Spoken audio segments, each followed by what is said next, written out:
Somebody will always be there to provoke you. The insult, the disrespect, the deliberate jab designed to get under your skin. And in that moment, you will face a choice that decides everything: react or remain. Most people react. The insult lands and the anger is instant. They snap back, defend, escalate, and in doing so, they hand the other person exactly what they were hunting for. Proof that they got to you. The provoker wins the moment you lose your composure, and you walk away feeling worse, having given a piece of your peace to someone who didn't deserve it. The Stoics discovered something the provoked never understand. The most powerful response to provocation is almost always to do nothing, to stay calm, to remain unmoved, because the person who cannot be provoked cannot be controlled, and nothing unsettles someone trying to bait you more than a target they cannot reach. In the next 20 minutes, I'll show you exactly what to do when someone tries to provoke you, drawn from Marcus Aurelius, Seneca, and Epictetus, so you become the calmest, most untouchable person in any room. Let's begin. Here's the first thing to understand.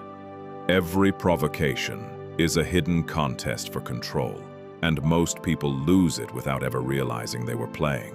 When someone provokes you, they are, consciously or not, trying to take control of your inner state, to make you angry, defensive, rattled, and the instant you react, they've succeeded.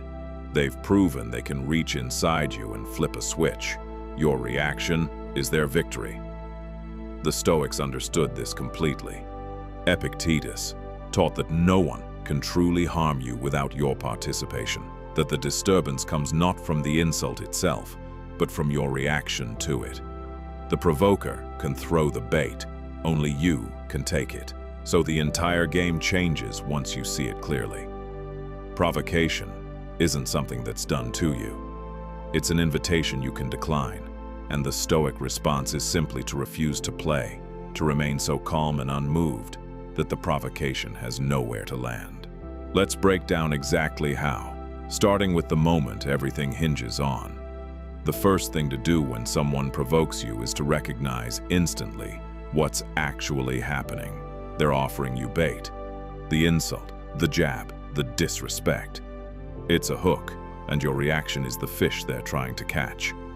The moment you can see it that clearly, something shifts. You stop experiencing the provocation as an attack you must answer, and start seeing it as a test you can simply pass. Marcus Aurelius trained himself to look at provocations this way, to see the small-mindedness behind them, rather than be wounded by them. When you understand that someone is fishing for your reaction, the last thing you want to do is bite. This awareness alone diffuses most provocations, because the anger that usually floods in comes from taking the bait personally, from feeling attacked and needing to defend. But when you see the hook clearly, you feel something closer to calm detachment, even a quiet amusement. You think, I see what you're doing, and I'm not going to give it to you. So the instant you feel provoked, name it to yourself.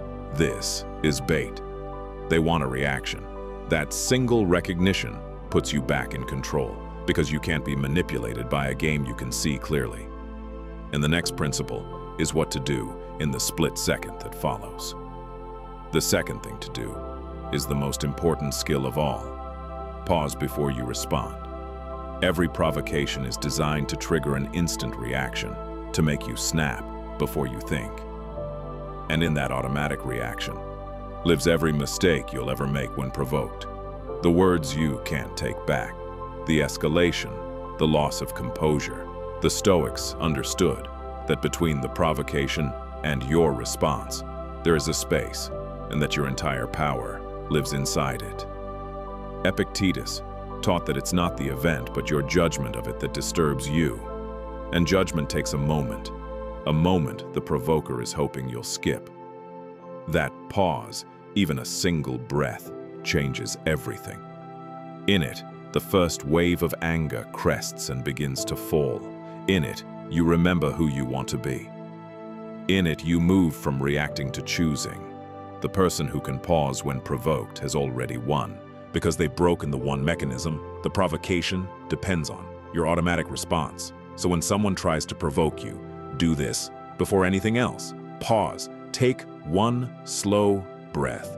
Let the first surge pass through you without acting on it. That silence of a single moment is where your composure lives, and often the most powerful thing to do in that pause is simply to stay in it.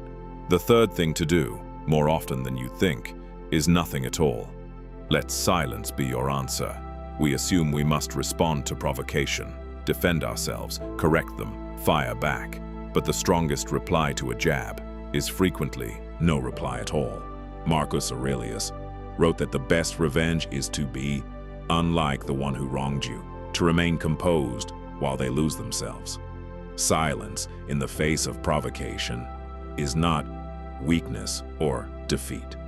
It is the loudest possible statement that the attack did not reach you. Think about what your silence communicates. When someone tries to provoke you and you meet it with calm, unbothered stillness, no defense, no anger, no reaction, you reveal that their words have no power over you. And nothing frustrates a provoker more than that. They wanted a reaction and got serenity. They threw everything they had, and it simply didn't land. Your silence tells them and everyone watching that you are untouchable because you are. So resist the urge to fill the moment with a response. Let the provocation fall into your silence and die there. You don't owe every insult a reply. Often, the most powerful thing you can say is nothing, delivered with a calm that unsettles them far more than any comeback. And the next principle is why you must never take the bait. The fourth thing to do is to consciously refuse the one thing they're after, your reaction. Understand what the provoker is actually seeking. They don't want a conversation. They want to see that they affected you. Your anger, your defensiveness, your loss of composure. That's the prize. It confirms they have power over your inner state. So the single most powerful move you can make is to deny them that prize entirely. The Stoics knew that your reactions are the one thing fully within your control, and therefore the one thing no one can take unless you hand it over. When you refuse to give the reaction, you starve the provocation of its entire purpose. There's no payoff, no confirmation that they got to you, no victory. And a provoker with no reaction to feed on usually deflates, because the game only works if you play it. You take away their power not by fighting back, but by remaining so unmoved that there's nothing for them to win. So make it a rule. Whatever reaction they're fishing for, that's precisely the reaction you will not give. Stay calm when they want you rattled. Stay kind when they want you cruel. Stay unbothered when they want you hurt. Deny them the prize, and you win without ever throwing a punch. And the next principle frees you from taking it personally at all. The fifth thing to do is to remember where the provocation actually comes from. Their own inner state, not your worth. We take provocations personally, as if they reveal some truth about us. But the Stoics understood that a person's cruelty says everything about them and almost nothing about you. People who provoke, insult, and belittle are usually acting from their own pain, insecurity, or smallness. A person at peace with themselves doesn't go around trying to wound others. Marcus Aurelius reminded himself, when facing difficult people, that they acted from their own ignorance and unrest, and that this was more to be pitied than resented. When you truly grasp this, the provocation loses its sting. Their insult isn't a verdict on your value. It's a window into their turmoil. The person lashing out is showing you their wound, not yours, and it's very hard to be wounded by someone once you see that their attack is really a confession of their own unhappiness. So when provoked, shift your view. This is about what's happening inside them, not about me. Their behavior is their burden to carry. You don't have to pick it up. That reframe alone can turn anger into a calm, almost compassionate detachment. And the next principle shows you where the real disturbance lives. The sixth thing to do is to locate the true source of your disturbance, and it isn't the other person. This is the deepest Stoic insight of all, and it changes everything once you absorb it. Epictetus taught that we are disturbed not by things, but by our judgments about them. The insult itself is just sound, words in the air. What actually stings is the meaning you assign to it. This is an attack. This is disrespect. This diminishes me. Change the judgment, and the same words lose all their power. The disturbance was never in the provocation. It was in your interpretation of it. This is extraordinarily freeing, because it means your peace was never actually in the provoker's hands. It was always in yours. If someone insults you and you judge it as beneath your concern, it cannot disturb you. The power was never theirs to take. You were handing it over through your own judgment.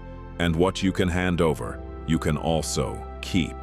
So when provoked, examine your judgment, not just their words. Ask, does this actually harm me, or am I only choosing to be harmed by it? Refuse the judgment that turns their noise into your wound. Guard the interpretation, and you guard your peace. And the final principle brings it all together into how you actually respond. The seventh thing to do, if you respond at all, is to make sure it comes from strength, never from the wound. Sometimes a situation does call for a response. A boundary must be set, a line must be drawn. The Stoic doesn't always stay silent. Sometimes staying calm means calmly addressing what happened. But there's a world of difference between a response that comes from a wounded, reactive place and one that comes from a grounded, unshaken one. The first is the provoker's victory, proof they got to you. The second is your sovereignty, proof they didn't. When you respond from strength, you're calm, measured, and in control. You address the behavior without heat, set your boundary without drama, and remain completely composed throughout. This is far more powerful than any angry outburst, because it demonstrates that you're acting by choice, not reacting from pain. The person who can calmly say, "That's not acceptable," without a flicker of lost composure, is infinitely more formidable than the one who explodes. So if you must respond, respond from the calm center, never from the sting. Let there be no heat in it, no evidence that they reached you. A composed word from an unshaken person lands harder than any furious one. And that composure, kept through every provocation, is the whole point. So when someone tries to provoke you, just do this. See the bait for what it is. Pause before you respond. Let silence be your reply. Refuse to give them the reaction they want. Remember, their provocation is about them, not you. Guard your judgment where the real disturbance lives. And if you respond at all, respond from strength, never from the wound. Underneath every one of these is a single truth the Stoics built their lives on. No one can disturb your peace without your permission. The provoker can throw whatever they like, but they cannot make you angry, rattled, or small. Only your own reaction can do that, and your reaction is the one thing fully within your control. When you truly understand this, provocation stops being something that happens to you and becomes simply a test you know how to pass. You don't need to win the argument, you don't need the last word. You just need to remain calm, composed, unmoved, while they exhaust themselves trying to reach a place they cannot touch. That is what it means to be untouchable. Not that nothing is thrown at you, but that nothing lands. So the next time someone tries to provoke you, remember, the calm you keep is the victory. Keep it. If this resonated, subscribe. And come back next time when we look at how the Stoics stayed unshakable through the hardest moments of their lives. Until then, stay calm and stay untouchable.